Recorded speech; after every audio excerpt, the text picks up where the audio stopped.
awal pembelajaran mata pelajaran PPKN kelas 9, kita akan diajak untuk mempelajari materi dinamika perwujudan Pancasila sebagai dasar negara dan pandangan hidup bangsa. Di subbab pertama, bab 1, kita akan membahas tentang penerapan Pancasila dari masa ke masa. Ini terbagi menjadi 4 periode. Yang pertama adalah masa awal kemerdekaan, dimulai dari tahun 1945 hingga tahun 1959. Pada periode ini, penerapan Pancasila sebagai dasar negara dan pandangan hidup bangsa mengalami berbagai masalah. Ada upaya-upaya untuk menggantikan Pancasila sebagai dasar negara dan penyimpangan terhadap nilai-nilai Pancasila. Upaya-upaya tersebut sebagai berikut. Yang pertama ada pemberontakan Partai Komunis Indonesia, disingkat sebagai PKI. Pemberontakan ini terjadi di Madiun pada tanggal 18 September tahun 1948, dipimpin oleh Musso, dan puncaknya adalah tanggal 30 September tahun 1965. Tujuan utama dari pemberontakan ini adalah mendirikan negara Soviet Indonesia dengan ideologi komunis. Selain itu, pada tanggal 12 Januari tahun 1966 terjadi demonstrasi mahasiswa dan rakyat yang mengajukan beberapa tuntutan dan demonstrasi yang dikenal sebagai 3 tuntutan hati nurani rakyat, atau disingkat sebagai Tritura. Tritura ini isinya yang pertama adalah bubarkan PKI beserta ormas-ormasnya, yang kedua, bubarkan Kabinet Dwikora dari unsur-unsur PKI, dan yang ketiga adalah turunkan harga. Lalu yang kedua, ada pemberontakan Darul Islam atau Tentara Islam Indonesia. Pemberontakan ini dipimpin oleh Sekar Maji Marijan Kartosuwiryo dan ditandai dengan berdirinya Negara Islam Indonesia, disingkat sebagai NII, pada tanggal 7 Agustus tahun 1949. Dan tujuannya adalah mengganti Pancasila sebagai dasar negara dengan syariat Islam. Yang ketiga, pemberontakan Republik Maluku Selatan atau disingkat sebagai RMS. Pemberontakan ini adalah sebuah gerakan separatisme yang dipimpin oleh Christian Robert Stephen Soumokil, dan tujuannya adalah membentuk negara sendiri yang didirikan pada tanggal 25 April pada tahun 1950. Yang keempat, pemberontakan revolusioner Republik Indonesia, disingkat menjadi PRRI atau Permesta, Perjuangan Rakyat Semesta. Gerakan ini dipimpin oleh Sjarifuddin Prawiranegara dan Vent J. Sumual dari tahun 1957 hingga tahun 1958 di Sumatera dan Sulawesi. Gerakan ini adalah bentuk protes terhadap pemerintahan pusat yang pada saat itu adalah masa pemerintahan Presiden Soekarno yang dianggap telah melanggar undang-undang dan menjalankan ideologi liberal. Yang kelima, Angkatan Perang Ratu Adil. Kelompok ini merupakan milisi yang dibentuk oleh Kapten KNIL Raymond Westerling pada tanggal 15 Januari tahun 1945. Westerling bersengkokol dengan Sultan Hamid II berusaha mempertahankan negara federasi yang telah dibentuk oleh Belanda untuk melawan Negara Kesatuan Republik Indonesia. Yang keenam, yaitu adalah pengeluaran dekret presiden pada tahun 1959. Yang ini kita akan bahas di pembahasan selanjutnya. Setelah periode pertama, terjadilah masa Orde Lama dimulai dari tahun 1959 hingga 1966. Periode ini dikenal sebagai periode demokrasi terpimpin, yaitu sistem demokrasi yang seluruh keputusan dan pemikiran dalam pemerintahan negara berpusat pada pemimpin negara. Dan pemimpin negara pada saat itu adalah Presiden Soekarno. Demokrasi ini dicetuskan oleh Presiden Soekarno dengan mengeluarkan dekret presiden pada tanggal 5 Juli tahun 1959. Ini dikarenakan banyaknya gerakan separatis yang menyebabkan ketidakseimbangan negara. Walaupun konstitusi negara sudah kembali pada UUD NRI tahun 1945, tetapi dalam pelaksanaannya masih terdapat penyimpangan terhadap UUD, di antaranya sebagai berikut. Yang pertama adalah ditetapkannya Presiden Soekarno sebagai Presiden seumur hidup berdasarkan TAP MPRS nomor 20 Romawi garing 1963 yang menyebabkan kekuasaan Presiden memiliki wewenang jauh melampaui UUD NRI tahun 1945. Yang kedua, Presiden mengeluarkan Penetapan Presiden Nomor 3/1960 yang membubarkan DPR hasil pemilu tahun 1955. Ketiga, Presiden membentuk MPRS dan anggota-anggotanya terdiri dari anggota yang diangkat dan diberhentikan oleh Presiden. Nah, pembahasan materi tentang periode selanjutnya akan saya serahkan pada teman saya, Devina. Masa Orde Baru. Masa Orde Baru ini adalah pembaharuan dari masa Orde Lama. Orde Baru ini dilaksanakan selama 32 tahun, yaitu pada tahun 1966 hingga tahun 1998 dengan dikeluarkannya Surat Perintah pada tanggal 11 Maret 1966 oleh Insinyur Soekarno kepada Jenderal Soeharto. Alasan mengapa dikeluarkannya surat ini adalah dikarenakan kondisi Jakarta yang kian mulai tidak stabil.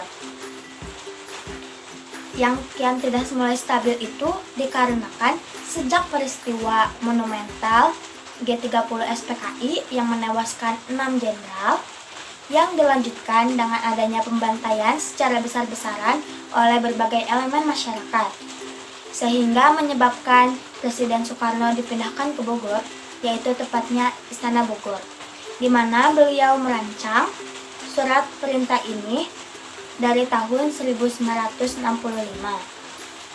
Selama 32 tahun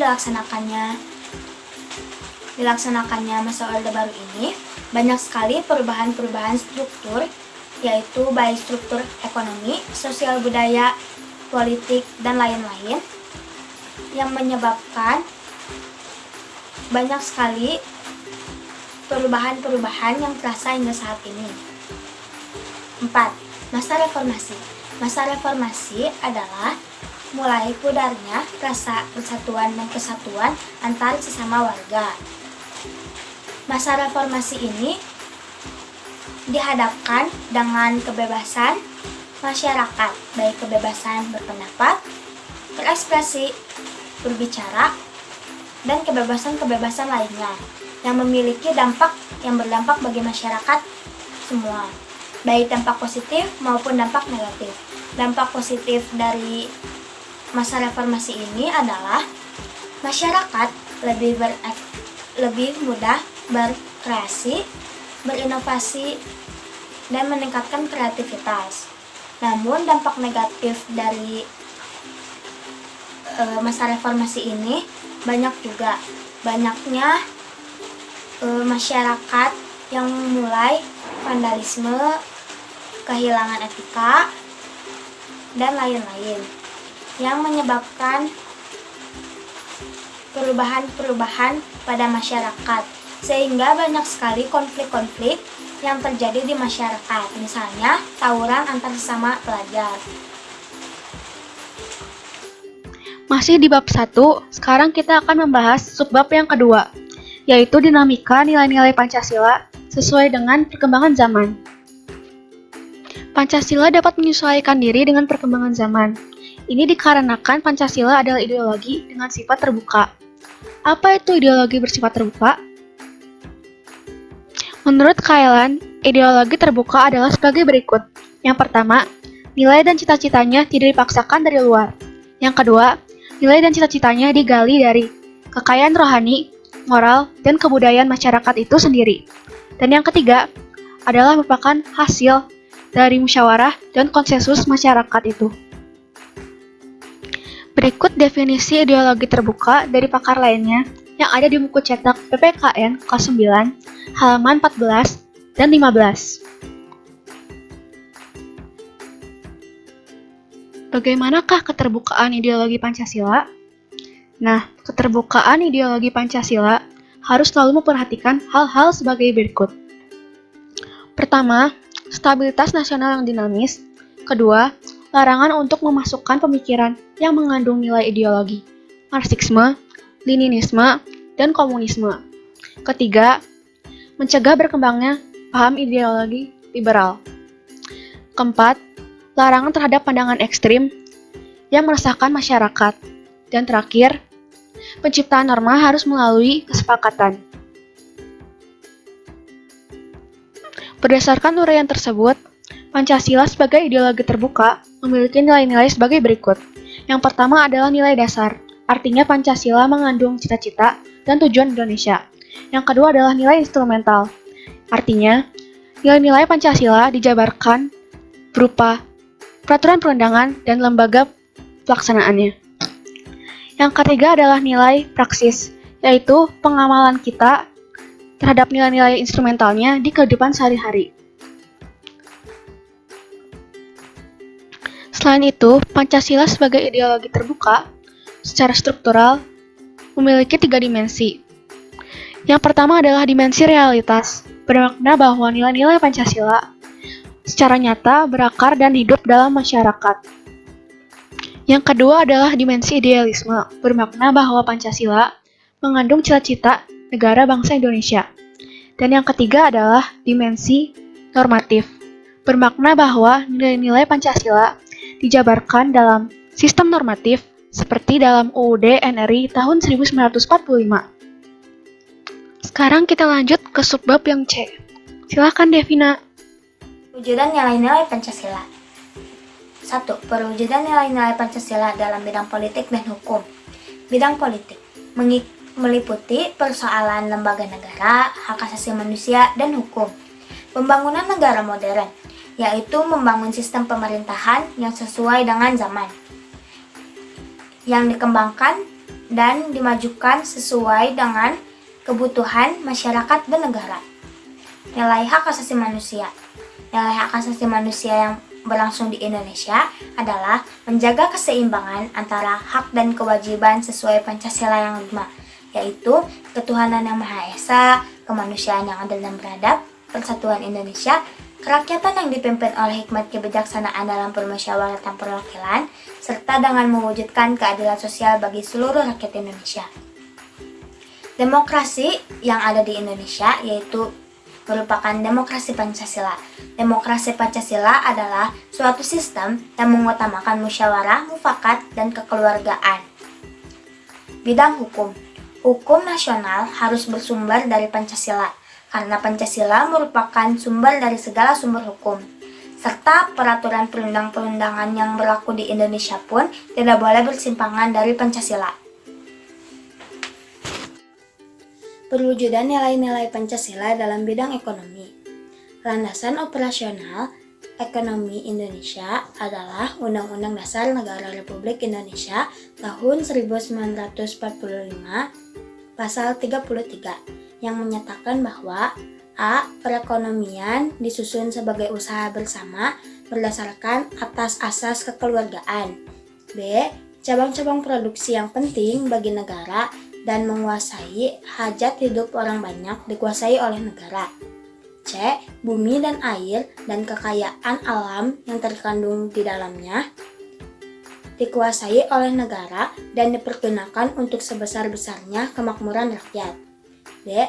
Perekonomian nasional diselenggarakan berdasarkan asas demokrasi yang dengan prinsip kebersamaan, efisiensi, berkeadilan, berkelanjutan, berwawasan, lingkungan, kemandirian, serta dengan menjaga keseimbangan, kemajuan, dan kesatuan ekonomi nasional. Contoh perwujudannya adalah mal, bank, supermarket, bursa, saham. 3. Perwujudan nilai-nilai Pancasila dalam bidang sosial budaya.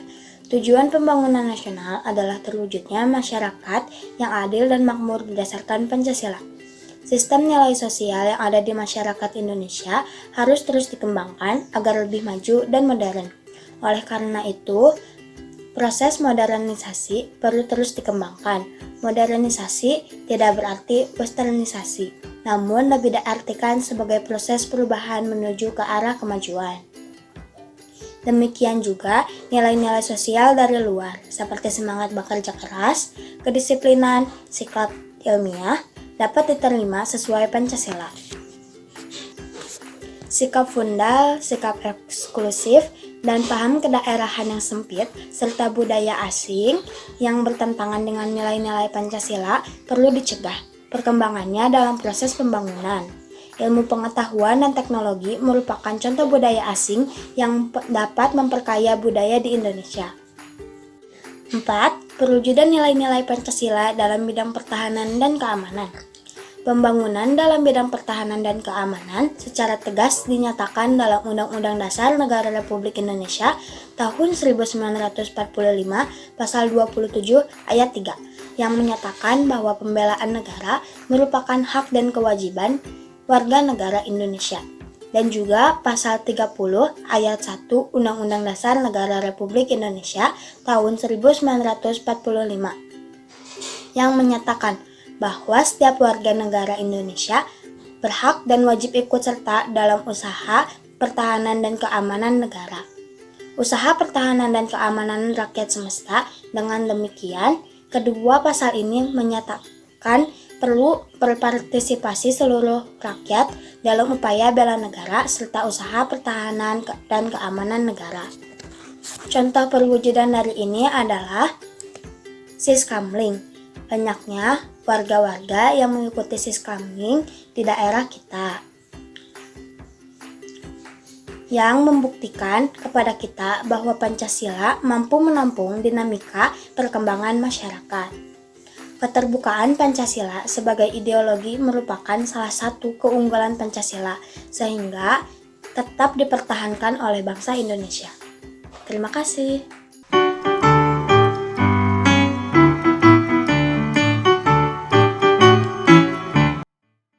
Setelah mendengarkan penjelasan bab 1 mengenai kedudukan Pancasila, sekarang saya akan menjelaskan bab 2 yaitu mengenai pokok pikiran makna alinea Undang-Undang Dasar.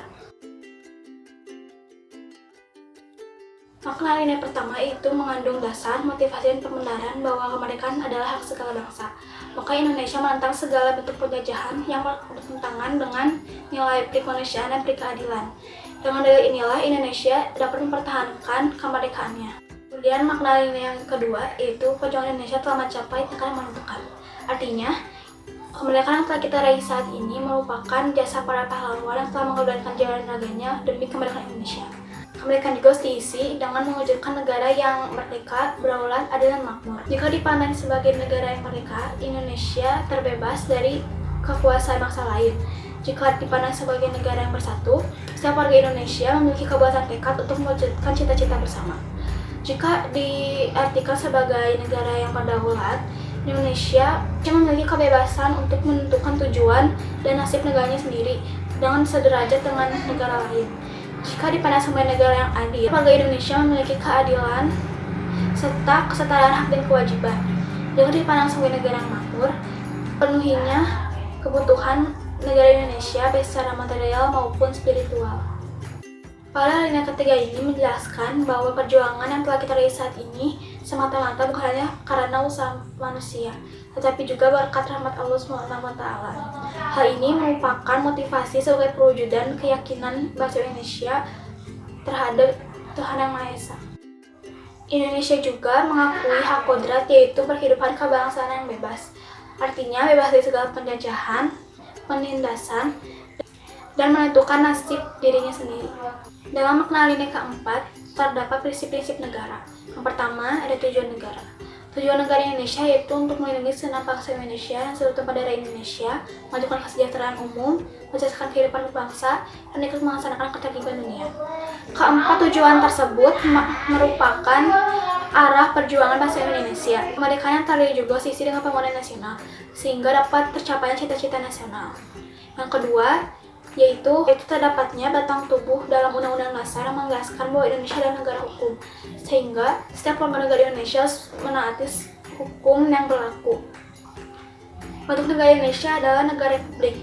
Hal ini sejalan dengan kekuasaan yang berada di tangan rakyat. Rakyat dapat menyelenggarakan pemerintahan baik secara langsung maupun tidak melalui lembaga perwakilan rakyat. Pokok pikiran alinea pertama atau yang disebut dengan pokok persatuan berisi Indonesia melindungi segenap bangsa Indonesia dan seluruh daerah Indonesia dengan berdasarkan atas persatuan. Dengan demikian, Indonesia dapat mengatasi paham golongan dan paham individualistis. Atau dengan kata lain, penyelenggara negara wajib mengutamakan kepentingan umum daripada kepentingan pribadi.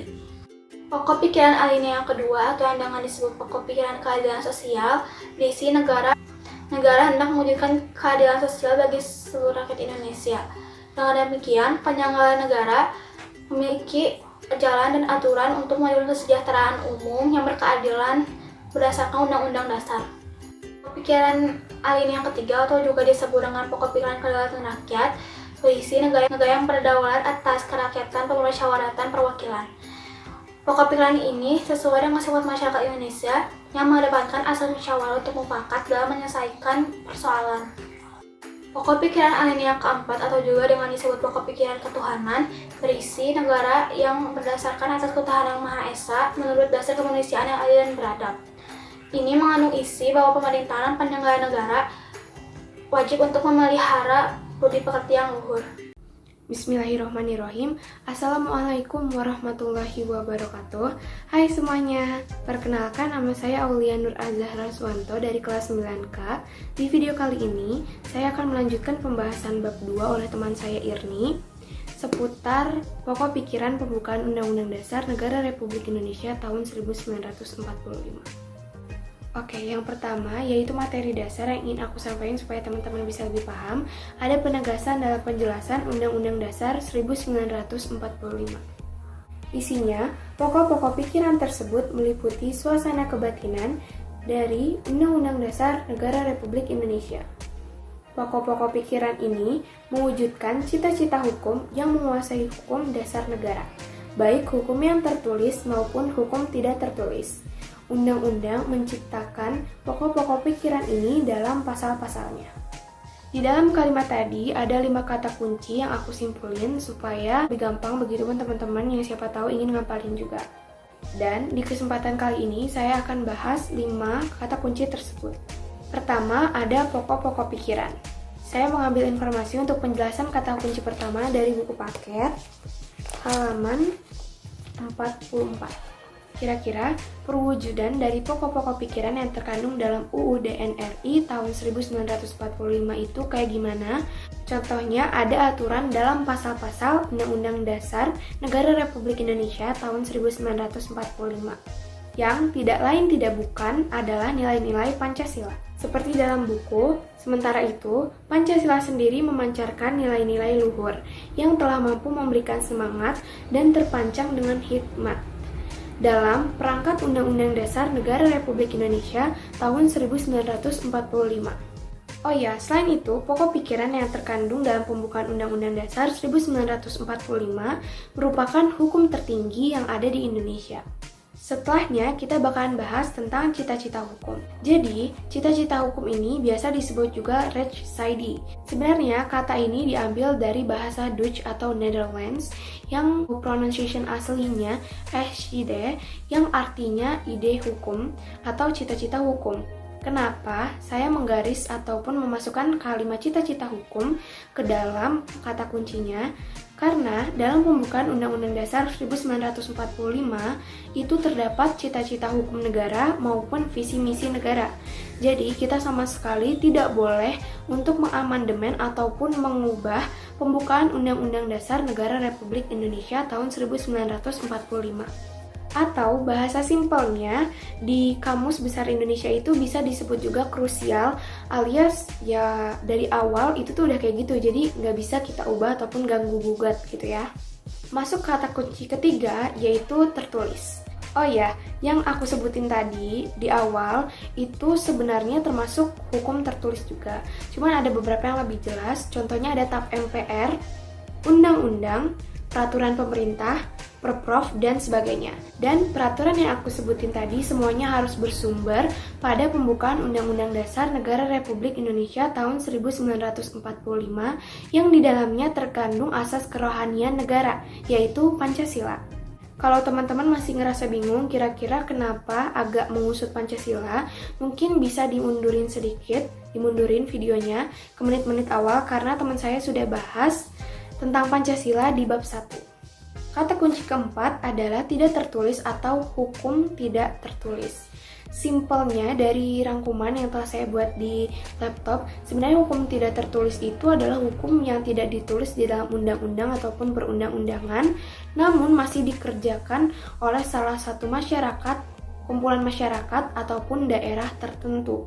Contoh gampangnya tuh hukum adat, kan itu tidak ditulis dalam undang-undang, namun tetap dikerjakan oleh beberapa kumpulan masyarakat atau kelompok masyarakat tertentu.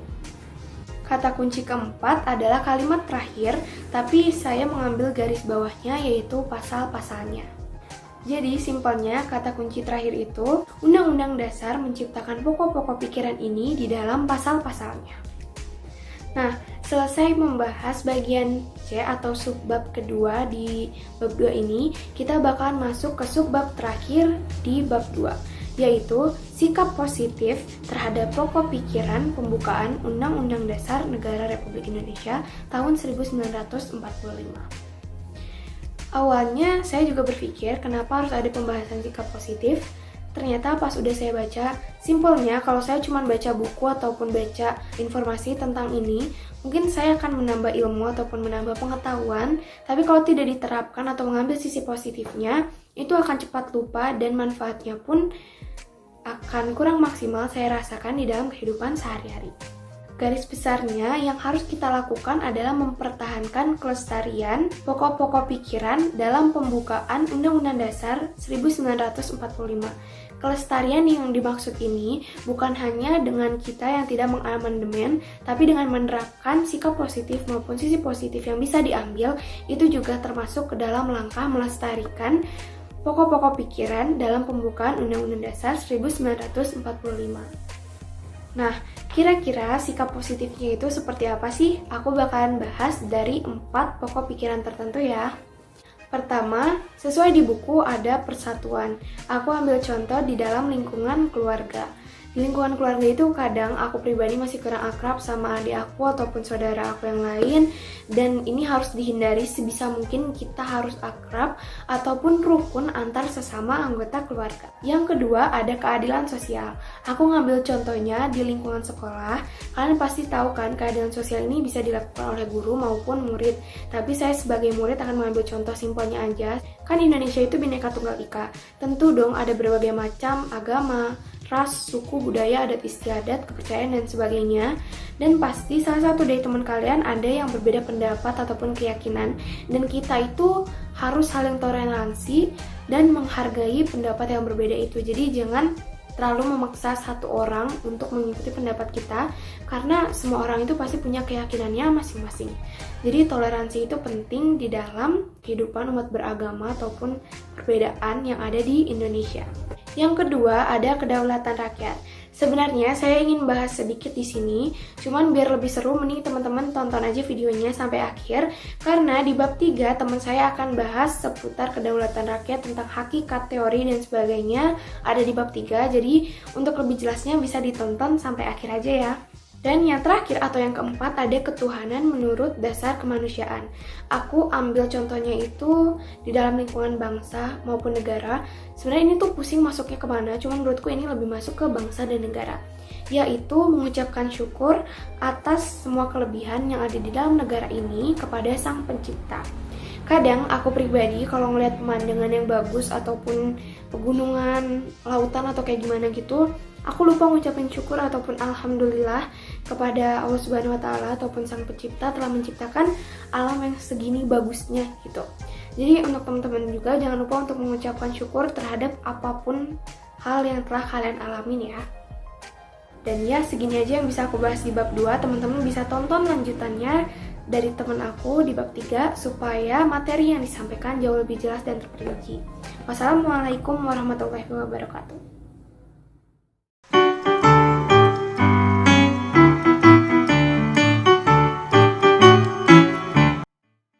Saya akan menyampaikan materi bab 3 bagian 1 mengenai kedaulatan negara kesatuan Republik Indonesia.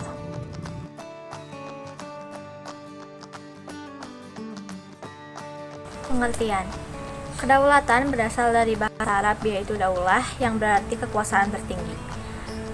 Kedaulatan rakyat berarti pemerintahan dilaksanakan dan diselenggarakan oleh rakyat. atau disebut juga dengan demokrasi. 4 sifat kedaulatan menurut John Bodin, diantaranya 1. Asli, yang artinya kekuasaan tidak berasal dari kekuasaan yang ada tidak berasal dari kekuasaan yang lain yang lebih tinggi. 2. Permanen, yang artinya akan tetap ada selama negara masih berdiri. Yang ketiga, tunggal, yang artinya merupakan satu-satunya dalam negara dan tidak dibagi-bagikan. Dan yang keempat, tak terbatas, yang artinya tidak dibatasi oleh kekuasaan yang lain. 2 bentuk kedaulatan negara. Yang pertama, kedaulatan ke dalam, yang artinya bangsa yang merdeka memiliki kekuasaannya sendiri dan tanpa campur tangan bangsa lain menurut peraturan perundang-undangan yang berlaku. Dan yang kedua, kedaulatan keluar, yang berarti bangsa memiliki kekuasaan untuk berhubungan atau bekerja sama dengan bangsa lain tanpa terikat oleh kekuasaan yang lain. Teori kedaulatan. Yang pertama ada teori kedaulatan Tuhan yang merupakan kedaulatan pertama dalam sejarah, di mana pemerintah dan negara mendapat kekuasaan dari Tuhan yang merupakan asal dari segala sesuatu. Teori ini dipelopori oleh Augustinus, Thomas Aquino, F. Hegel, dan F. J. Stahl. Yang kedua ada teori kedaulatan raja yang muncul pada abad pertengahan, di mana raja merupakan wakil Tuhan dan raja bertanggung jawab atas dirinya sendiri. Teori ini dipelopori oleh Niccolo Machiavelli dan Thomas Hobbes. Teori kedaulatan negara, di mana kekuasaan tertinggi terletak pada negara. Para penganut teori ini melaksanakan pemerintahan tirani dengan kepala pemerintahan sebagai diktator. Teori ini dipelopori oleh F. Hegel, John Bodin, G. Jelinek, dan Paul Laban. Yang keempat ada teori hukum, di mana kekuasaan pemerintah berasal dari hukum yang berlaku, dan hukumlah yang menjadi pembimbing pemerintahan negara. Pelopor teori ini diantaranya Hugo de Groot, Krabbe, Immanuel Kant, dan Leon Duguid. Dan yang kelima adalah teori kedaulatan rakyat, di mana rakyat merupakan kesatuan yang dibentuk oleh suatu perjanjian masyarakat dan rakyatlah yang memegang kekuasaan tertinggi. Teori ini dipelopori oleh J.J. Rousseau dan Montesquieu. Pembagian 3 kekuasaan menurut Montesquieu. Yang pertama adalah lembaga legislatif yang bertugas untuk membuat peraturan perundang-undangan. Yang kedua, lembaga eksekutif yang bertugas menjalankan pemerintahan dan peraturan perundang-undangan. Dan yang ketiga adalah lembaga yudikatif yang bertugas untuk menegakkan peraturan perundang-undangan apabila terjadi pelanggaran. Bentuk dan prinsip kedaulatan. Prinsip negara berkedaulatan rakyat berkaitan erat dengan demokrasi. Secara harfiah, demokrasi memiliki makna pemerintahan rakyat. Negara Indonesia menganut demokrasi Pancasila yang di dalamnya terdapat penghargaan terhadap hak asasi manusia dan hak minoritas, sehingga sesuai dengan jati diri bangsa Indonesia. Ada 2 bentuk pelaksanaan demokrasi. Yang pertama adalah pelaksanaan secara langsung, dan yang kedua adalah secara tidak langsung. Contoh pelaksanaan demokrasi secara langsung yaitu pelaksanaan pemilu yang diikuti langsung oleh rakyat. Contoh bentuk pelaksanaan demokrasi secara tidak langsung yaitu dengan adanya lembaga pemerintahan yang bertugas untuk menyampaikan aspirasi rakyat dalam pemerintahan. Pemilu terdapat asas-asas yang dapat disingkat menjadi lebih detail. Di antaranya yaitu langsung, yang berarti rakyat berhak memberikan suaranya secara langsung tanpa perantara berdasarkan hati nurani. Yang kedua adalah umum, yang berarti semua warga negara yang telah sesuai dengan syarat wajib hukumnya untuk mengikuti pemilu. Yang ketiga adalah bebas, yang artinya pemilih bebas menentukan pilihannya tanpa paksaan. Yang keempat adalah rahasia, yang artinya jaminan bagi pemilih agar pilihannya tidak diketahui orang lain. Yang kelima adalah jujur, yang artinya semua yang bertanggung jawab terhadap pelaksanaan pemilu wajib untuk bersikap dan bertindak jujur sesuai dengan peraturan perundang-undangan yang berlaku. Dan yang keenam adalah adil, yang menjamin bahwa pemilih diperlakukan secara adil dan secara sama dan tanpa kecurangan. Perkembangan demokrasi di Indonesia. Yang pertama adalah demokrasi parlementer yang berlaku pada tahun 1945 sampai 1949. Ini terjadi sejak dikeluarkannya maklumat pemerintah tanggal 14 November 1945 bersamaan dengan pemberlakuan Undang-Undang Dasar Republik Indonesia Serikat tahun 1949. Pada 17 Agustus 1950, Indonesia menjadi negara kesatuan dengan UUD 1950. Namun fase ini berakhir karena tidak sesuai dengan jati diri bangsa Indonesia. Lalu dikeluarkanlah Dekret Presiden pada 5 Juli 1959. Yang kedua adalah demokrasi terpimpin yang berlaku pada tahun 1959 sampai tahun 1966. Disebut juga sebagai Orde Lama dan menggunakan Undang-Undang Dasar Negara Republik Indonesia. Presiden tidak bertanggung jawab kepada DPR. Presiden dan DPR berada di bawah MPR. Dengan berpusatnya kekuasaan pada presiden, banyak terjadi penyimpangan terhadap Pancasila dan Undang-Undang Dasar 1945. Diikuti dengan kejadian pemberontakan 30 SPKI pada tanggal 30 September 1965. Hal ini mengakibatkan adanya tuntutan dari rakyat kepada pemerintah untuk mengambil langkah konkret dalam mewujudkan keamanan negara yang ditandai dengan dikeluarkannya Surat Perintah 11 Maret atau dikenal juga dengan Super Semar dari Presiden Soekarno kepada Jenderal Soeharto. Lalu kepemimpinan digantikan oleh Presiden Soeharto dengan dimulainya Orde Baru yang bertujuan untuk melaksanakan nilai-nilai Pancasila dan Undang-Undang Dasar 1945 secara murni dan konsekuen. Yang ketiga adalah demokrasi Pancasila atau yang dikenal juga sebagai Orde Baru yang berlaku sejak tahun 1966 sampai tahun 1998. Demokrasi ini berfokus pada pelaksanaan nilai-nilai Pancasila serta nilai-nilai Undang-Undang Dasar 1945. Sehingga banyak keunggulan yang didapat dari pelaksanaan Orde Baru ini. Namun karena tidak adanya batasan pada kekuasaan dan masa jabatan presiden, banyak terjadi penyalahgunaan wewenang pemerintahan yang disertai dengan dibatasinya kebebasan bicara rakyat. Sehingga lahirlah gerakan reformasi yang dipelopori oleh para mahasiswa yang menuntut adanya reformasi di berbagai bidang. Sehingga akhirnya Soeharto mengundurkan diri sebagai presiden dan digantikan oleh B.J. Habibie. Dan yang terakhir adalah demokrasi Pancasila masa reformasi. Demokrasi ini dikembangkan pada masa reformasi sejak tahun 1998 hingga sekarang. Dilaksanakan berdasarkan Pancasila dan Undang-Undang Dasar 1945 disertai dengan adanya perbaikan terhadap peraturan yang sebelumnya tidak demokratis, serta menegaskan fungsi, wewenang, dan tanggung jawab lembaga negara dalam 3 bagian, yaitu lembaga-lembaga eksekutif, lembaga-lembaga legislatif, dan lembaga-lembaga yudikatif. Demokrasi ini dimulai dengan terbentuknya DPR-MPR hasil pemilu 1999 yang bertujuan untuk memilih presiden dan wakil presiden, serta untuk membentuk lembaga-lembaga negara lainnya. Bergulirnya reformasi diiringi perubahan dalam segala aspek kehidupan, menandakan tahap awal transisi demokrasi di Indonesia.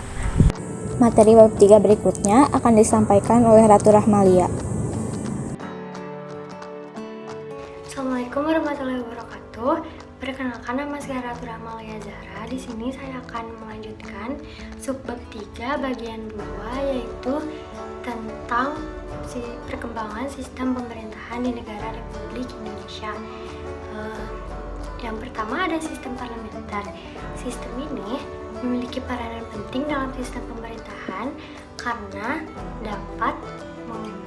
memiliki wewenang untuk mengangkat Perdana Menteri dan menjatuhkan pemerintahan dengan sistem mosi tidak percaya. Ciri-ciri sistem parlementer adalah sebagai berikut. Yang pertama, adanya pemisahan yang jelas antara kepala pemerintahan dengan kepala negara. Yang kedua, kepala pemerintahan adalah Perdana Menteri dan kepala negara adalah Presiden, Raja, Sultan atau Kaisar. Yang ketiga, kepala pemerintahan dipilih oleh Parlemen atau Dewan Perwakilan Rakyat. Sistem semi-parlementer sebagai hukum dasar dalam penyelenggaraan pemerintahan RIS, maka pada tanggal 27 Desember 1949 disahkan UUD RIS.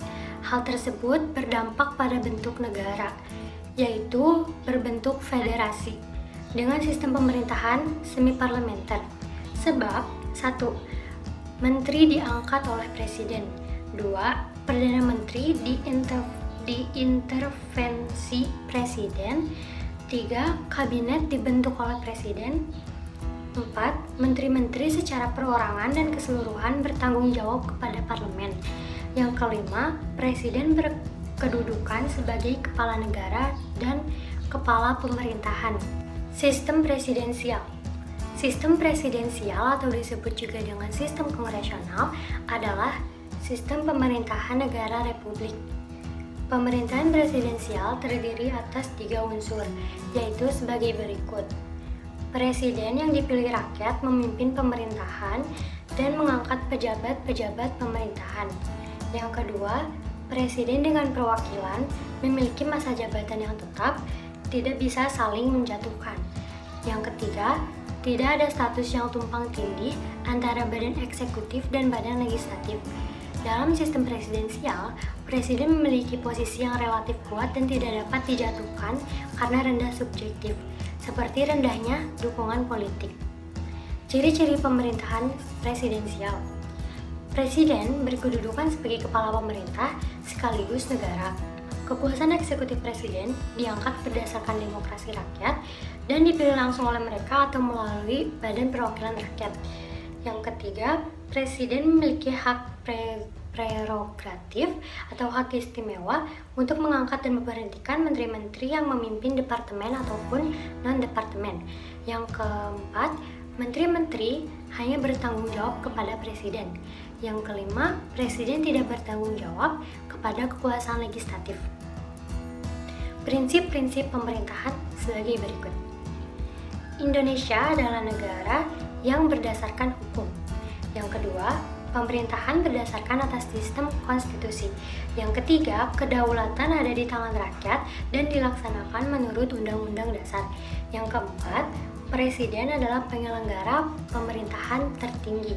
Yang kelima, presiden tidak bertanggung jawab kepada Dewan Perwakilan Rakyat. Yang keenam, menteri negara adalah membantu presiden dan bertanggung jawab kepada presiden. Yang ketujuh, kekuasaan tidak tak terbatas. Yang pertama ada Majelis Permusyawaratan Rakyat atau MPR, diatur dalam pasal 2 dan 3 UUD Negara Republik Indonesia tahun 1945. Keanggotaan MPR terdiri atas seluruh anggota Dewan Perwakilan Rakyat dan seluruh anggota Dewan Perwakilan Daerah. Anggota DPR dan DPD dipilih melalui pemilu yang diselenggarakan oleh KPU setiap 5 tahun sekali. Tugas dan wewenang MPR adalah sebagai berikut. 1. Mengubah dan menetapkan UUD. 2. Melantik presiden atau wakil presiden. Yang ketiga, memberhentikan presiden atau wakil presiden dalam masa jabatannya. Yang keempat, memilih wakil presiden dan 2 calon yang diusulkan oleh presiden dalam hal terjadi kekosongan wakil presiden. Yang kelima, memilih presiden dan wakil presiden dari 2 pasangan calon presiden dan wakil presiden yang diusulkan oleh partai politik dan gabungan partai politik yang pasangan calon presiden dan wakil presidennya meraih suara terbanyak pertama dan kedua dalam pemilihan umum. Kekuasaan presiden sebagai kepala negara mempunyai tugas pokok sebagai berikut. Pertama, memegang kekuasaan tertinggi atas angkatan darat, laut, dan udara. Yang kedua, menyatakan perang, membuat perdamaian dan perjanjian dengan negara lain dengan persetujuan DPR. Yang ketiga, menyatakan keadaan bahaya. Yang keempat, mengangkat serta menerima duta dan konsul dengan memerhatikan pertimbangan DPR. Yang kelima, memberi gerasi dan rehabilitasi dengan memperhatikan pertimbangan MH. Yang keenam, memberi amnesti dan abolisi dengan memperhatikan pertimbangan DPR. Yang ketujuh, memberi gelar, tanda jasa, dan tanda kehormatan lainnya. Dewan Perwakilan Rakyat atau DPR. Sebagaimana diatur dalam pasal 20 UUD Negara Republik Indonesia tahun 1945, DPR adalah lembaga negara, pembuat undang-undang atau lembaga legislatif. DPR memiliki fungsi sebagaimana diatur dalam pasal 20A ayat 1 Negara Republik Indonesia tahun 1945, yaitu fungsi legislasi, fungsi anggaran, dan fungsi pengawasan. Fungsi legislasi ialah menetapkan undang-undang dengan persetujuan Presiden. Fungsi anggaran ialah menyusun dan menetapkan APBN melalui undang-undang. Fungsi pengawasan ialah mengawasi pelaksanaan pemerintahan oleh Presiden. Hak DPR berfungsi untuk menjalankan fungsi DPR agar lebih efektif, yaitu sebagai berikut: hak interpretasi, hak angket, hak mengeluarkan pendapat. Hak interpelasi ialah hak DPR untuk meminta keterangan kepada pemerintah dalam menjalankan pemerintahan. Hak angket ialah hak DPR untuk melakukan penyelidikan mengenai kebijakan pemerintah yang diduga bertentangan dengan hukum. Hak mengeluarkan pendapat ialah hak DPR untuk menyampaikan pendapat atau usul mengenai kebijakan pemerintah. Dewan Perwakilan Daerah. Lembaga negara ini dibentuk untuk menampung aspirasi masyarakat di daerah, karena sebelumnya aspirasi daerah belum mendapat penyaluran secara baik. Tugas dan wewenang DPD ditegaskan pasal 22D UUD Negara Republik Indonesia tahun 1945, yaitu sebagai berikut: mengajukan rancangan berkaitan dengan perimbangan keuangan, kekuasaan dan daerah, membahas rancangan, dan juga DPD berwenang memberikan pertimbangan kepada DPR atas rancangan undang-undang APBN, pajak, pendidikan, dan agama, melakukan pengawasan dan pelaksanaan undang-undang. Yang keempat, berhak mengajukan rancangan undang-undang yang berkait dengan otonomi daerah dan membahas RRU yang berkaitan dengan daerah. Badan Pemeriksa Keuangan atau BPK, yaitu lembaga negara yang bertugas untuk memeriksa pengelolaan dan tanggung jawab keuangan negara. Tugas BPK ditegaskan dalam pasal 23E UUD Negara Republik Indonesia tahun 1945, yaitu memeriksa pengelolaan dan tanggung jawab tentang keuangan negara. Mahkamah Agung atau MH merupakan salah satu lembaga negara yang memegang kekuasaan kehakiman selain Mahkamah Konstitusi di Indonesia. Mahkamah Agung memiliki wewenang sesuai UUD Negara Republik Indonesia 1945 sebagai berikut: mengadili pada tingkat kasasi ialah mengajukan perkara pada Mahkamah Agung, menguji peraturan perundang-undangan di bawah undang-undang terhadap undang-undang, memilih 3 orang hakim konstitusi Mahkamah Konstitusi. Yang keempat, memberikan pertimbangan kepada Presiden mengenai gerasi dan rehabilitasi. Komisi Yudisial merupakan lembaga negara baru sebagai hasil perubahan ketiga UUD Negara Republik tahun 1945. Wewenang Komisi Yudisial sesuai pasal 24B ayat 1 UUD Negara Republik Indonesia tahun 1945 adalah mengusulkan pengangkatan Hakim Agung atau anggota Mahkamah Agung. Mahkamah Konstitusi atau MK merupakan lembaga negara baru sebagai hasil perubahan ketiga UUD Negara Republik Indonesia tahun 1945. Tugas dan wewenang Mahkamah Konstitusi sesuai UUD Negara Republik Indonesia tahun 1945 yaitu sebagai berikut: mengadili pada tingkat pertama dan terakhir, wajib memberi keputusan atas pendapat DPR mengenai pelanggaran hukum presiden atau wakil presiden menurut UUD Negara Republik Indonesia tahun 1945. Yang keempat, ada hubungan antar negara. MPR dengan DPR dan DPD. MPR merupakan lembaga perwakilan rakyat dengan keanggotaannya dipilih dalam pemerintahan umum. DPR merupakan representasi rakyat melalui partai politik, serta memberhentikan presiden. DPD merupakan representasi rakyat dari daerah untuk memperjuangkan kepentingan daerah. Hubungan antar lembaga MPR dengan DPR dan DPD. MPR merupakan lembaga perwakilan rakyat karena keanggotaannya dipilih dalam pemilihan umum. DPR merupakan representasi rakyat melalui partai politik. DPD merupakan representasi rakyat dari daerah untuk memperjuangkan kepentingan daerah. MPR memiliki kewenangan mengubah dan menetapkan UUD, memilih presiden dan atau wakil presiden dalam hal terjadi kekosongan jabatan presiden dan atau wakil presiden, melantik presiden dan atau wakil presiden, serta memberhentikan presiden dan atau wakil presiden menurut UUD. Secara umum dapat disimpulkan pada prinsipnya MPR, DPR, dan DPD merupakan wakil rakyat. Hubungan antara DPR dengan presiden, DPD, MPR, dan MK. Yang pertama, menetapkan undang-undang. Kekuasaan DPR untuk membentuk undang-undang harus dengan persetujuan presiden. Yang kedua, pemberhentian presiden. DPR memiliki fungsi mengawasi presiden dalam menjalankan pemerintahan. Yang A, DPD dengan BPK. Berdasarkan ketentuan UUD Negara Republik Indonesia tahun 1945, Dewan Perwakilan Daerah menerima hasil pemeriksaan Badan Pemeriksa Keuangan dan memberikan pertimbangan untuk pemilihan anggota BPK kepada DPR. MA dengan lembaga negara lainnya. Pasal 24 ayat 2 UUD Negara Republik Indonesia tahun 1945 menyebutkan bahwa kekuasaan kehakiman dilakukan oleh sebuah mahkamah agung dan peradilan di bawahnya serta oleh sebuah mahkamah konstitusi. Mahkamah Konstitusi dengan Presiden, DPR, BPK, DPRD, DPD, MA, dan KY.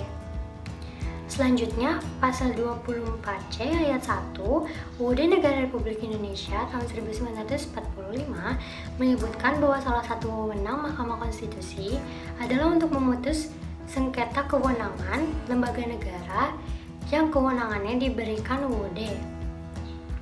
Dengan kewenangan tersebut, jelas bahwa MK memiliki hubungan tata kerja dengan semua lembaga negara.